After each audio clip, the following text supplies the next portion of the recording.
আপনার 1 মাসের কারাদণ্ড। আর যদি এখন 50,000 টাকা দিয়ে দেন আমরা হচ্ছে গিয়ে আপনার কারাদণ্ড মকুব করে দেব। সময় আপনি 5 মিনিট। তারপর আমরা অন্য যে ব্যবস্থা নেব সেটা আমরা ঠিক আছে। কালকে পাম্প চালাইছি আর আজকে আমরা সকাল থেকে কোনো তেল দেইনি। আমাদের ডিপ দিলাম সকালবেলা, পেট্রোল পাইছি আমরা 3,269 সকালবেলা না তো এখন ডিপ দিলেন যে আপনারা এখন বন্ধ অকটেন আছে আপনার 146 লিটার আর ডিজেল আছে আপনার 577 লিটার।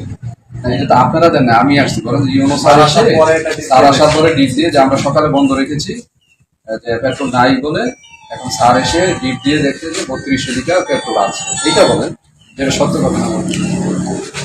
স্যার ইউনো স্যার আসে ডিপ দিয়েছে, আপনার পেট্রোল পাইছে 3269 লিটার আর অকটেন পাইছে 146 লিটার আর ডিজেল পাইছে আপনার 577 লিটার। এগুলো রেখে আমরা বিক্রি বন্ধ করি। এগুলো থেকেও আমরা পাম্প বন্ধ রাখছি। আচ্ছা, তেল থাকা সত্ত্বেও আপনারা তেল দেননি কেন, বা কেউ আপনারা কেউ পরে